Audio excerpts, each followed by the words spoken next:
I am incredibly honored and excited to introduce our special guest today, who's a true inspiration, a Grammy nominated artist, not only a native of our community, but a true Birmingham icon, Mr. Ruben Studdard. Ruben, thank you so much for taking the time to share your story with us today. We are so excited to hear about your journey and your incredible career in music. So, thank you so much for joining us. And without further ado, let's jump in. I want to make sure you're still here because somehow, I'm still here. okay, there you are. Okay. So, Ruben, how are you? I'm well. How are you guys? Good to I be am here. I am wonderful. And let me also acknowledge, please excuse me, we have our art specialist on today, Miss Shelly Bailey. Shelly, you might want to just wave. And we also have Shelly is our visual art specialist, and we have Greg Gamina, who is our music and band specialist. Um, and so, yeah, I'm just so curious to know what performance you are gonna have tonight, and what's going on right now currently with you. I know you're out performing, and I knew that you were on tour because I saw that you performed somewhere a few days ago. Mhm. Well, right now I'm actually headed to Birmingham to rehearsal. From Atlanta, I had to pull over because I couldn't find the Starbucks to do this with you guys on the road. So I had to pull over and just stop in a restaurant so that I could sit down and talk to you all. But I am on my way to home to revamp my presentation with my musical director. And yeah.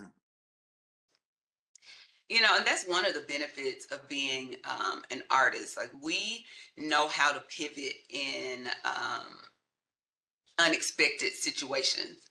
So, again, thank you so much for fitting us into your schedule. I know that you're really busy. I want to ask you about your start in the arts. How old were you, and what was the beginning of your journey in the arts? Um, my start in the arts was really, I would say, in preschool. Both of my preschool teachers were musicians. Um, Now, granted, they were church musicians, but they were musicians, and they kind of gave me the foundation of who I am musically. But I will say, I have to point out that one woman in particular, who was a staple in the Birmingham City school systems for about 30 years, Miss Cheryl Agee. She was the high school choir director at Woodlawn High School. She was also the choir director at church and a close family friend. And so a lot of the things that I learned early on were given to me by people who actually worked in Birmingham school systems. And I also went to Princeton Elementary School, which was at that time a Gold Star elementary school, and we had amazing uh, piano, choir, theater. We had all those things at Princeton Elementary School. So those are like the basics of how my performances started as Ruben Studdard. Awesome. I'm always grateful to artists and people who have huge platforms, to recognize the arts and then pour back into the arts. I can recall a time when you sat in my band room Mhm, and you played trumpet with my kids. mhm. And that's a memory, they'll carry with them throughout the rest of their lives. Uh, And so thank you for that. If you could share with us what instruments you play, because I remember you saying you played tuba. But and so people don't know, Ruben is a profound musical intellect, not just vocally, but he also plays several instruments. And you have knowledge of music pedagogy, which is also extremely important. And I think I think worthy of a mention. So if you could tell us what instrument you play and what are you doing with instrument wise today? Or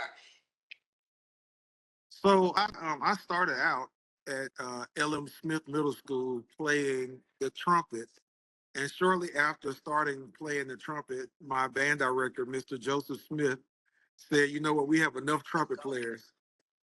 We need some tuba players." So he switched me from trumpet to tuba, and I stayed on that from middle through high school. And yeah, I love playing brass instruments, partly because my one of my biggest musical inspirations was Wynton Marsalis, and so I just always wanted to be a brass player, but never really focused on it much after I went to college because our choir teacher was just you know serious about us being serious about the vocals.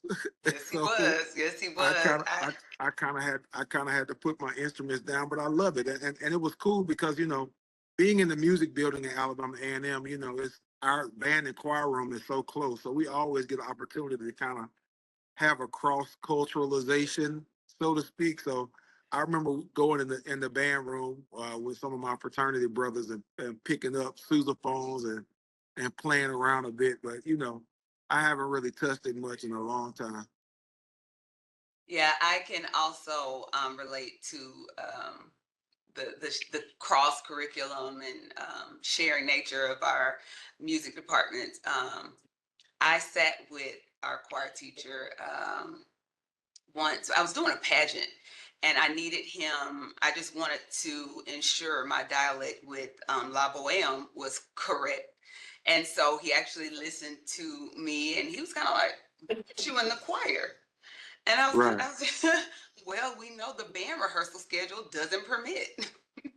But then I did do vocal jazz ensemble my senior year, which was awesome. Um, Speaking of our youth and their interest and participation in arts programs today, in your Mhm. opinion, how can we better prepare them for the realities of the music industry and beyond? I think the the one thing that I find that's really important is to continue to stress how being proficient is important, even in the music industry where people sometimes think that a lot of the musicians aren't proficient. But the vast majority of people that I found that work in the music industry were kids that were in band and choir, and they also, I would say, 20 to 30% of the people that I come across did go to college and major in music. So, like there is, something to be said about the people that are actually working behind the scenes in the music industry. Those engineers, those producers, those songwriters, they all are very equipped from an early age. From their music teachers. And I would encourage you guys to continue to do what you're doing, but also let your kids know that like you have to continue to study. Like this thing is ever evolving. I'm always learning. And like just in the next coming weeks, I'm doing a series of concerts with the Charlotte Symphony Orchestra, and we have to like revamp all this orchestration just to be able to fit the amount of people that they have in their orchestra, as opposed to the orchestra that we wrote it for the Alabama, the ASO. But we have to, be willing to kind of shift our arrangements based upon who the team that they have there. So it's really important that these guys understand that the things that you learn in elementary, middle, and high school are vitally important to your success as a musician, as an adult. Just like writing, just like mathematics, all those things. If you plan on being a professional musician, you know, it's definitely worth paying attention when you're in grade school. So you say if you plan on being a professional musician, what advice would you give the child who isn't interested in being a professional musician, Mhm. but they might or might not. They might be on the fence Mhm. about whether they should sign up for that choral class, or maybe, you know, if they're interested in signing up for band. Um, what recommendation or what advice would you give that child?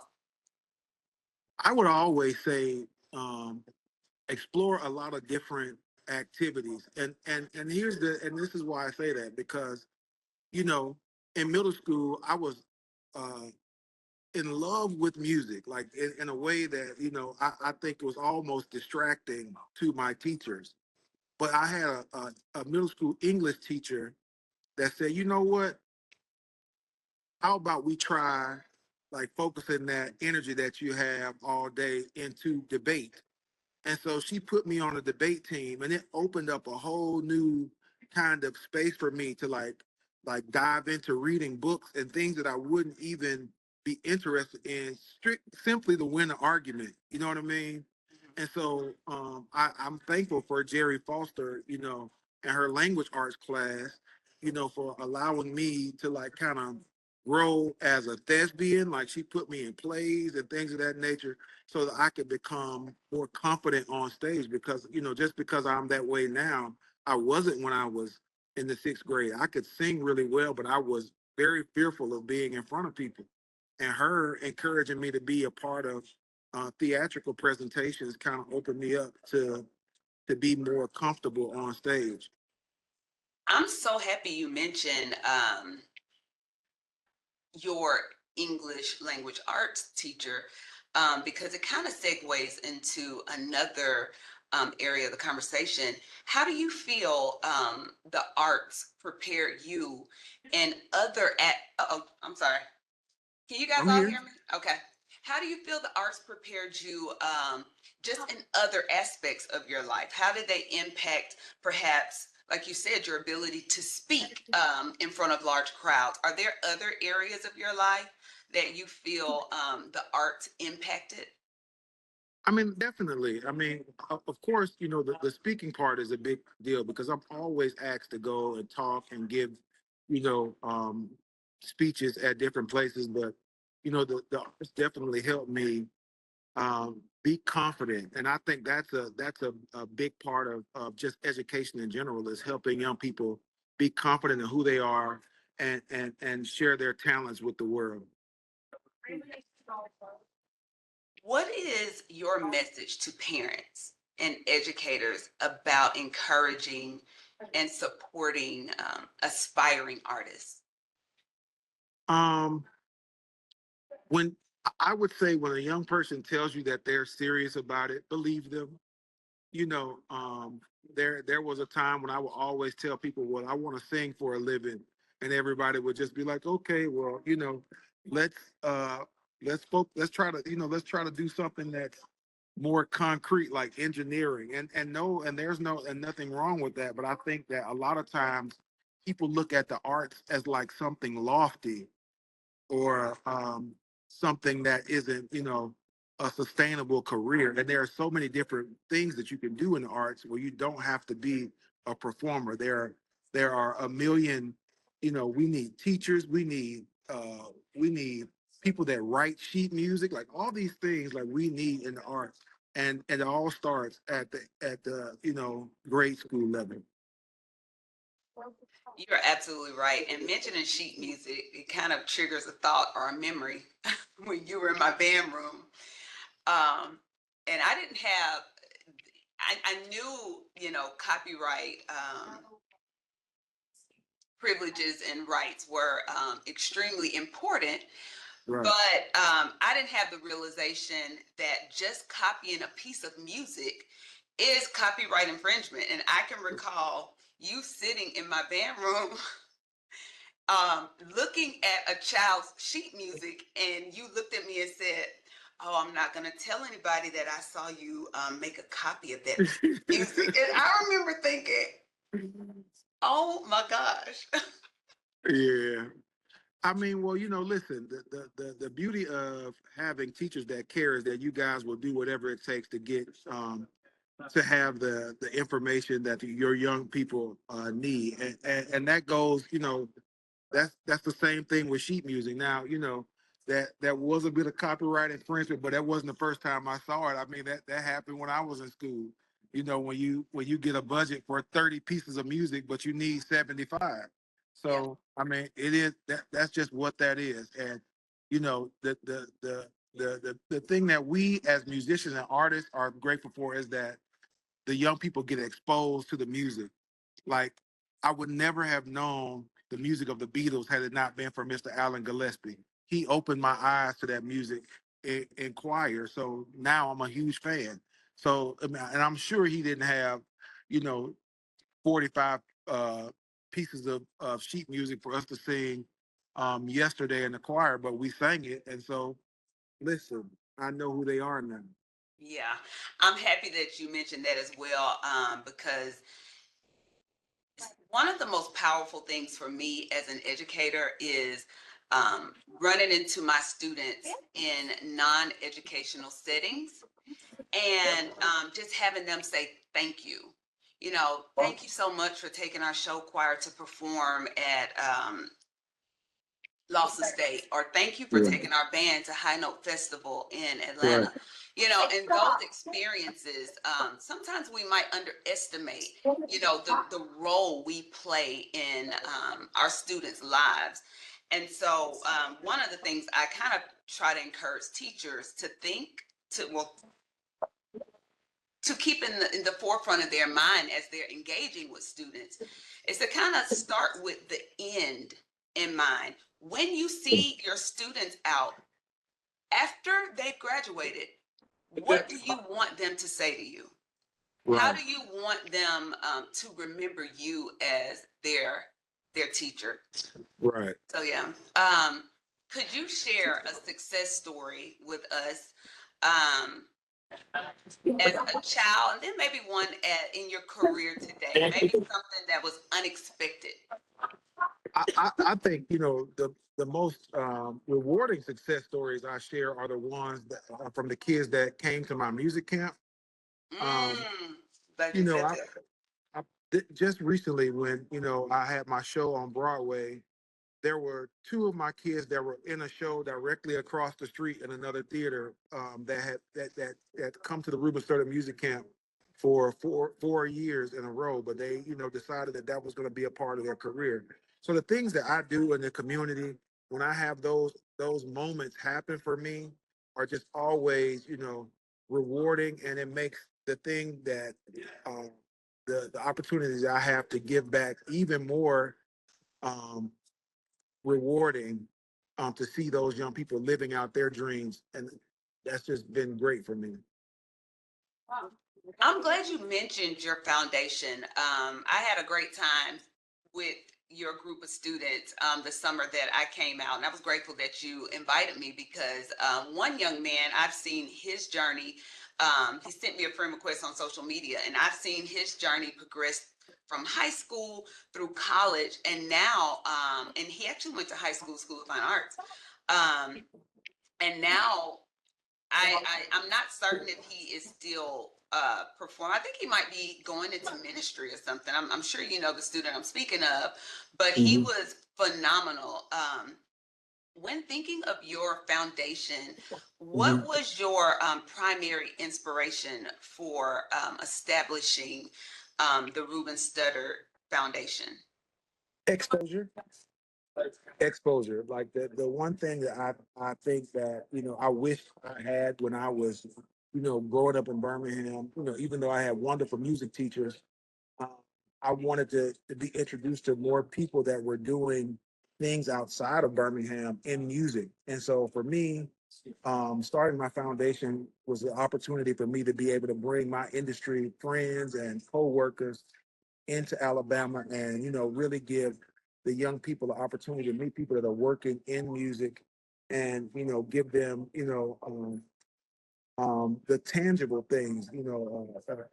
Faith is the substance of things hoped for, and the evidence of things. I wanted to give these young people the evidence so they can keep hoping to do the thing they want to do. If a child wanted to be involved with your foundation right now, what would they need to do? How could they become, or gain access to that opportunity? Right now, the Ruben Studdard Foundation is strictly a scholarship organization, and so they can reach out to my mom, Emily Studdard, on Facebook, and she'll give them more information about that. Okay, awesome, awesome, awesome. Um, Currently in your career, and you mentioned that you wish that you had certain exposure to artists, what would you say to a child who perhaps they trying to think of my wording here, a student who was interested in performing or being a part of any sort of arts organization, but their school doesn't have that particular um, modality. What would your advice be to that child I mean, from a foundation standpoint? there definitely are, you know, so many options in the community. Like, for instance, I just noticed the youth choir from Birmingham, Alabama, that was just on America's Got Talent. There are so many opportunities like that in every city in Alabama. There may not be, some schools don't have bands, some schools don't have choir, but um, I'm sure that most places have community organizations that have things for the arts. So I would just encourage the parents of those kids to kind of seek out opportunities for their young people that that sometimes the schools are lacking. Okay.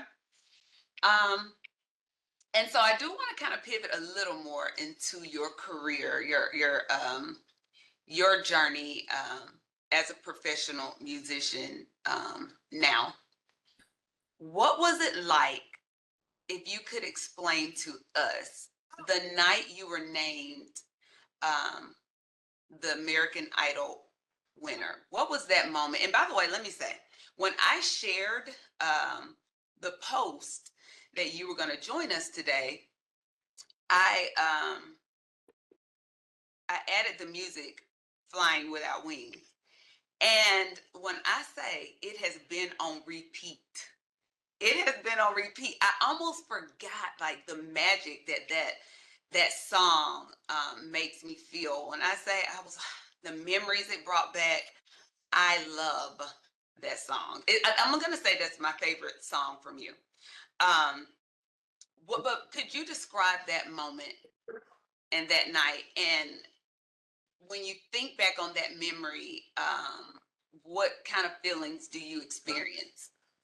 Um, you know, Being that it was like, I would say now like 23 years ago, Wow, it's time I flies. have it does. I have mixed feelings about it because at that moment it was just the reality, the for me the realization of a dream. I'd always wanted to be a recording artist. I'd always wanted to do the thing that I was doing, but I didn't know how I was going to make that happen. And so for me, I was just extremely grateful to have that opportunity of being on American Idol. But now, um, I'm grateful that it's given me the opportunity to give other people opportunities. I'm getting the opportunity to be the person that I wanted other people to be for me. And so Absolutely.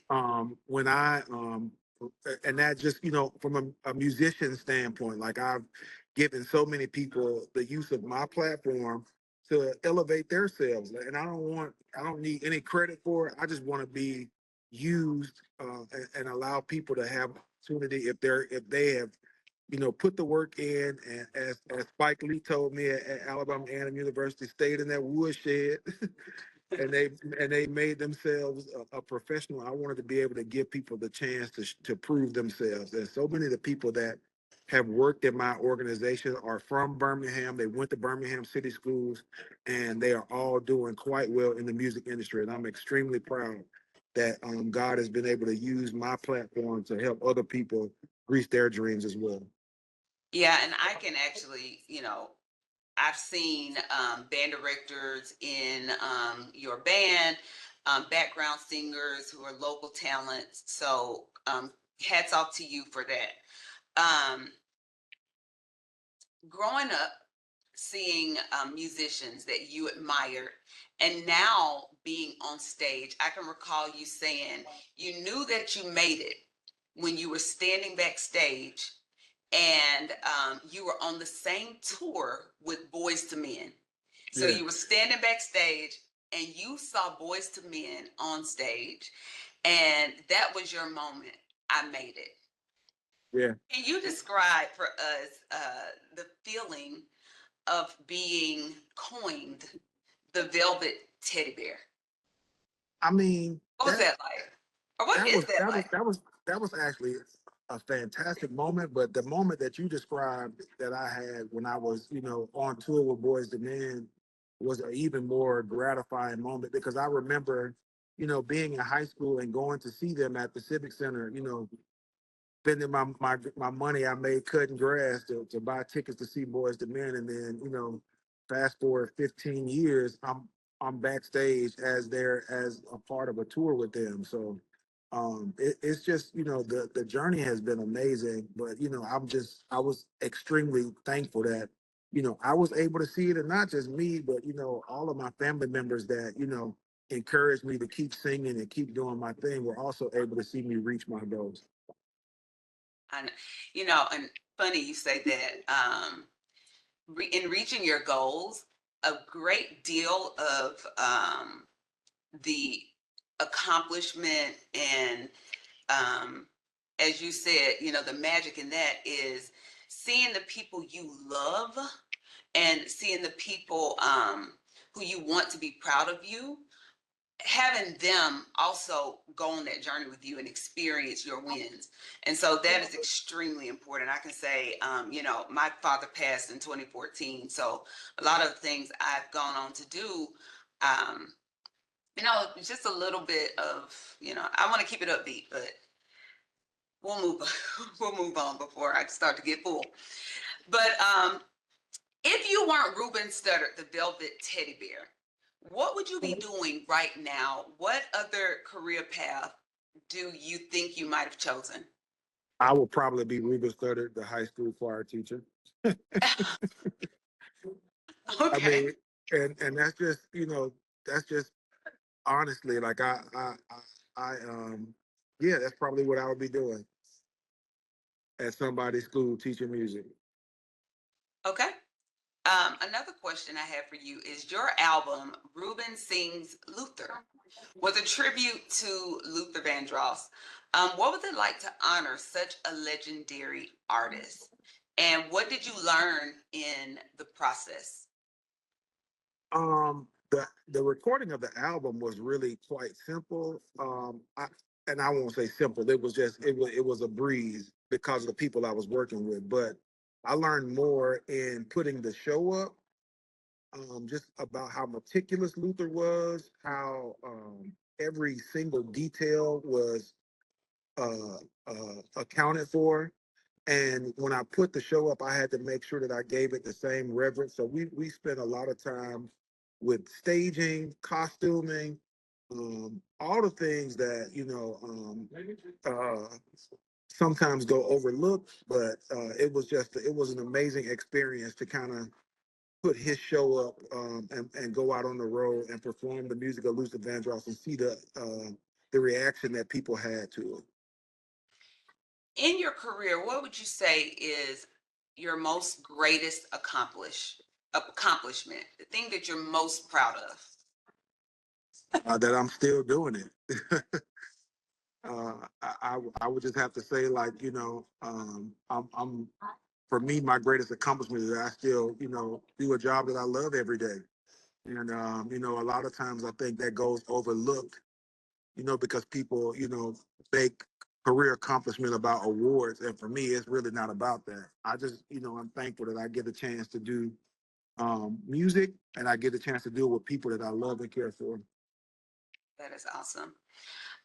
One of the biggest things as in today's modern world, we are heavily focused on arts advocacy.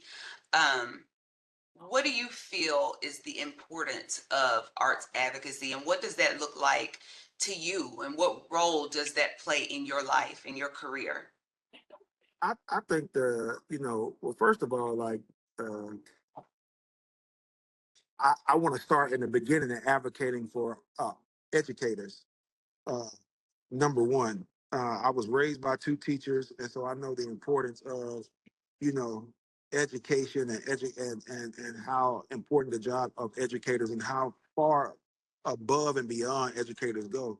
If it wasn't for teachers, I wouldn't be here. So, that's as I advocate for the arts, I have to start at the beginning, and that's with the people that teach people how to love and appreciate the art.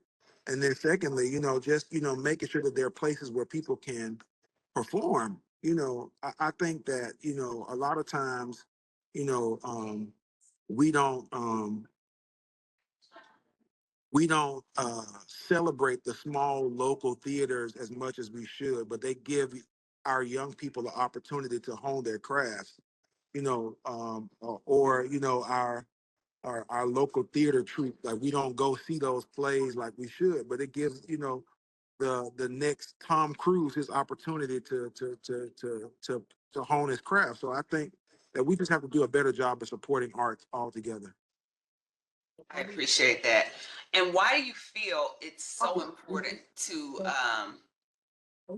tell the person who doesn't think the arts are relevant? Why do they need to know or understand the importance of the arts? And before you answer that, if I could, everyone who's with us now, if you have a question, if you could just add it in the chat. Shelly is going to answer or ask questions from the chat once we conclude our session.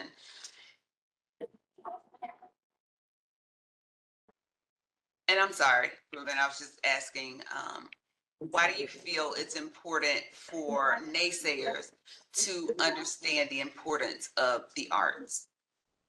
Well, I think that a lot of times, especially when it pertains to education, people don't know how important arts are to our core curriculum, right? So, uh, I would say like when you're trying to when teachers are when elementary school teachers are trying to teach kids how to read or count, what is the thing that they're doing? They're always using music. But the first thing that they want to cut in the schools is music or theater. You know what I mean? So a lot of these things that we use as tools, like we don't even think about how important the ABC song is to our life. But that's our first. A lot of people's first time learning melodies. When they're learning their ABCs, and I just think that if we could at some point finally understand that both parts of education need one another, I think everybody would be a lot better off. That was extremely profound. Extremely profound, because we sing the alphabet song without realizing it's Yeah. an actual song. And how boring would it be to learn our alphabets if we didn't have that melody? Right. That is so awesome. Is there anything you would like to share with our guests, our community, our students, our teachers, before we close? I would just like to say to anybody that is well, first of all, to teachers, thank you so much for the job that you do. You uh you help keep our industries alive by teaching the young people and giving them the skills they need to continue their lives in arts. And so thank you so much for that. And I'll just give you a blanket thank you from all the musicians, all the working actors and musicians in the world. I'll give you a blanket thank you for that. But for the students, keep dreaming, keep dreaming big. Like never let anybody tell you that there's something that you want to do that you can't accomplish. Like every single thing I ever wrote on my vision board as a teenager, I've accomplished. And I'm just, so thankful that, I get an opportunity now to share with young people that things are possible. I just want to say thank you. Your wisdom is profound. the way you pour back into our youth, the way you give back to programs, the way you show up. It doesn't go unnoticed. Thank you for championing teachers and educators, and reminding us that, you know, our role is significant in the lives of children and within our communities at large. So thank you so much for being here with us. You're very welcome. And I am going to, and so we are celebrating National Arts and Education Week, guys. And so it's important to have these conversations so that everyone has a bird's eye view of the impact the arts can have on anyone's lives. You see, us as educators, but as Ruben mentioned, there are people behind the scenes who sustain productions, who prop artists up and who make artists look good. So it takes a village, it takes a team, and we're grateful for artists like you, Ruben, who humbly give of yourself to see the next person make it to where you are. Yes. So it's beautiful to witness. Your career has been an inspiration and a light to us all. We're extremely proud of you and all that you've Thank you. accomplished. You make us look good here in Birmingham, so thank Yes, you. yes.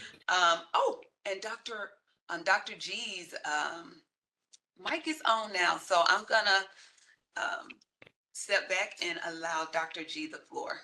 Okay, thank you, Dr. Harris. First, Dr. Harris, big shout out and thanks to your department for having Mr. Studdard on today and this Zoom session. I think we've learned a lot. And Mr. Studdard, thank you so much for agreeing to You're do it welcome. and to just giving imparting us with your wisdom and your experience. And like Dr. Harris said, we are very proud of you. Thank you. Being from this area, a graduate of Huffman High School, it's your story, your testimony that our children will be able to relate to, because um, they're from this area. They know Huffman High, and if you can do that coming from Huffman High, then they will feel that they can reach their goals as well. And we are recording this session. We have recorded this session so that we can put it on our streaming outlet, JEFCOED TV, because we want our students, our parents, our faculty and staff to view this as well. And I just want to officially put it out there, my friend. Whenever you are finished traveling the world and you feel like you need something else to do, we'll hire you as a choir director, my friend. I promise you. And Okay. amen. But just thank you. You don't know how much this means to me, to the school district, and to our faculty, staff, and our students. Thank you so much. And we're praying You're for very you too. welcome. Yes, Thank sir. you so much. Yes, sir. Thank you, Dr. G. Shelly, if you are ready for the chat, I do just want to commend Shelly for being here today. She's streaming from home. She's slightly under the weather today. So thank you for your dedication, Shelly, and I'll allow you to take it away. Okay, sounds good. Y'all have to forgive me. Hello, Ruben. I'm so glad that you're here with us. I am home with strep throat, so my voice is not so great. Good old back to school germs have hit me. So I'm going to start with our first statement from Dr. Brian Cox. He is the Director of Arts Education for Hoover City Schools, and he just said it's not got a question, but said that he taught with your mom at Chalkful and how Okay. wonderful she was and what a wonderful person she was. So he wanted to give a shout out to your mom. Thank you. Yeah. We have a question from Mrs. Banks, and she is the theater teacher out at, I'm going to assume that's HHS would be Hueytown High School. Hueytown, okay. Yeah, so she said, would you ever consider doing a long-term run of a Broadway show or maybe starring as an original cast member? Absolutely. So I did a year of Ain't Misbehaving. It was I think it was the 50th anniversary tour of Ain't Misbehaving, and I was the lead in that. But I'm actually working on something now, so just be on the lookout. Yeah, for another stint on Broadway. All right, we'll look for that. Um, Dr. Rush is on here with us, and she is our deputy superintendent over curriculum and instruction. And I want to just kind of stop and let Dr. Rush have a moment just to say a word or two. If she likes, she is a super supporter of the arts, and we appreciate her more than she knows for all of the advocacy and support she gives to us. Dr. Rush, would you like to take a moment? I'm sure that Dr. Moore, you may have to unmute her. I can't see her. Oh, she's on here. Let's see. I do see her in the chat, but I can't see her up here. Hold on. I had to scroll over and move my, okay, hold on. There we are. I'm so sorry, Dr. Rush. I couldn't see you at the top there. That's okay. Thank you so much, Shelley. I truly appreciate it. And Ruben, I'm just a huge fan. I can remember how this was when we first moved here and I started having to do that 205 vote. So I just want to say thank you so much for what you do for the arts and being an ambassador for it. Like Shelley said, I'm a huge supporter of the arts and I think it's essential to have it in all of our areas.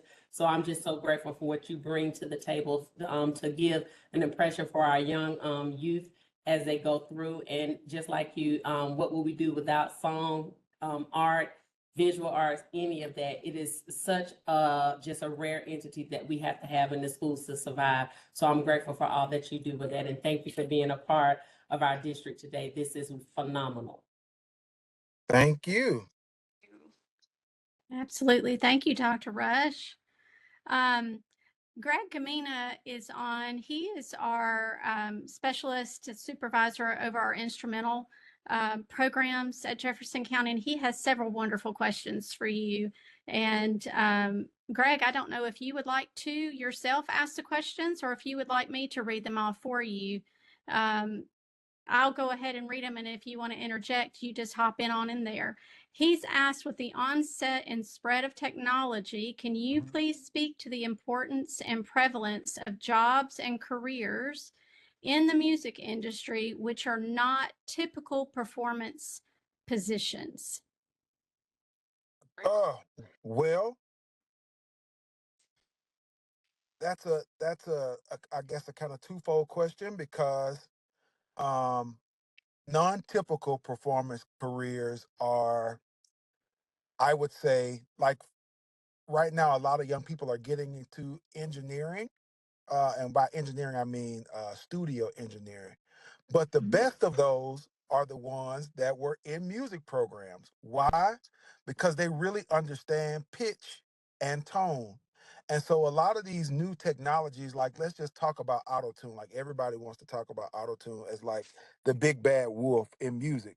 But a lot of times, if you, like as a singer, if you don't know that you're flat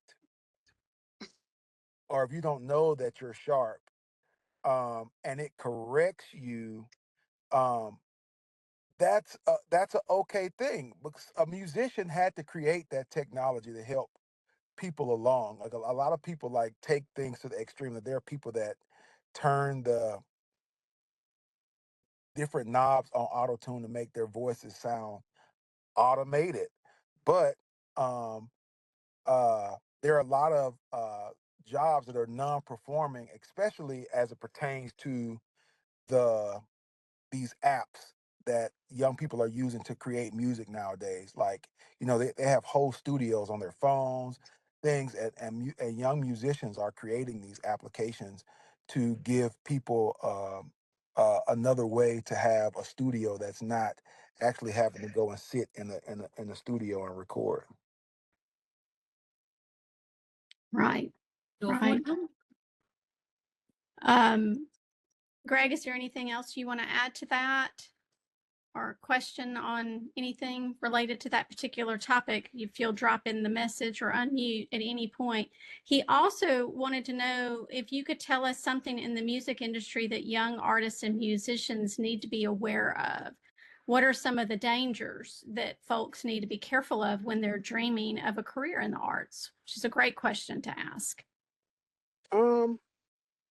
I think that that's kind of relative to who they are. I mean, because the music industry is the world, so the same dangers that you have to be aware of in the world, you have to be aware of in the music industry. Like I famously tell a story about my grandmother's telling me like not to go to LA and get involved in anything crazy. But it's I oftentimes tell people it's the way that you were brought up and the way that you were raised will oftentimes show in general. So just always be aware. I mean, but in particular in music, let's talk about like he probably was mentioning like things like contractual obligations.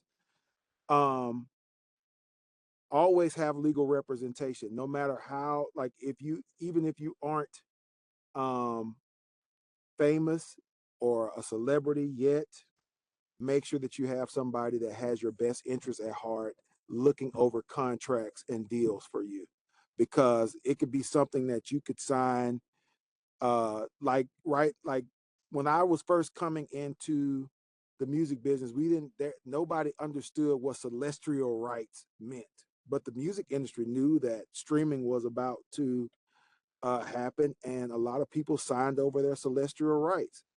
Thankfully, my deal was over before I had to do that, but that was a thing, in the early 2000s, because they knew that they were about to start, streaming platforms, i.e. iTunes, was introduced to everybody. So like, that's something that, you just have to be aware of as the music industry continues to change.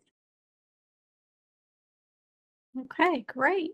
Dr. Moore-Harris, that's covered everything in the chat for all the questions that are up right now. So I'll pass it back to you. Thank you so much, Shelley. I am trying to breathe. Somehow I'm not able to see. We have several people on. I needed to see that. I need to recognize anyone else. Greg, did you want me to unmute you? Did you want to say anything today? I sent you a request. Okay. Ruben, thanks for being with us this morning. We appreciate your time. And you answered the questions that I asked very well. I was trying to get at the importance. We've got a couple of music technology programs in our schools where the students are creating music and podcasts and even some simple film scoring. And that's kind of where I was, everybody dreams of being a Ruben Studdard, if you will, and being the person out in front with the microphone. But there's a lot of folks that are making a living and having career that are behind the scenes and behind the curtain. And that's kind of what you were speaking about. Do you have anything else you'd like to offer? Even if you were speaking, if a teacher was speaking to a student, how would you tell them about that? I would just tell them to research different careers in music that where you don't have to have a microphone. I mean, even the young, like there was a young man, because I taught a music industry class at the University of Tennessee last year. Okay. And there was a young man that was in my class that was a business major, but he wanted to be in the music business, and he was interested in learning about different careers that he could have in music. Where the I told him the thing that I met the most at Arista Records was accountants and lawyers. I mean, there were very few. You rarely meet musicians at the corporate level of music, and so there's always a job for somebody that wants to be in music, to be involved in music. To answer that question. That's awesome, that's why I led into the next question, which was, what are some pitfalls because we all hear, horror stories about artists that have bad deals. It's all you don't have to dig very far on YouTube to find an artist that has some complaints about the music industry, and without becoming too negative. Could you expand on what you said a little bit? Just I being careful. I think the thing about it is that nobody is. I mean, I don't think any industry. I don't think the people that created Coca-Cola were happy with their first distribution deal. They just weren't. Like you, at some point, you have to have an entry point into the music industry. You're asking people to make millions of dollars in investment into you so that you can do the job that you want to do, and there has to be some give and take. With that being said, I would encourage young people to join unions like ASCAP, BMI, CSAC, so they can learn about the music business from from a union perspective, so they can know all of their rights going into to a contractual agreement. Thank you again. And I just want you to know that way back 23 years ago, you got plenty of calls from my phone on the 205 vote. Thank you so much. Wow, that was a wealth of information. Your mind is brilliant, and that is not to be underestimated. Thank you. Thank you. We can see that you are on the move and that you are busy, but you have taken the time out of your day to share your story with us, and we greatly appreciate it. I know I'm full. I'm full, and I'm so thankful. You're very welcome. So we look forward to potential future endeavors. Ruben has shared some ideas with me that I will keep quiet on until we are ready to share them with the powers that be and roll them out. But thank you. You've been incredible. And I bid you a wonderful day.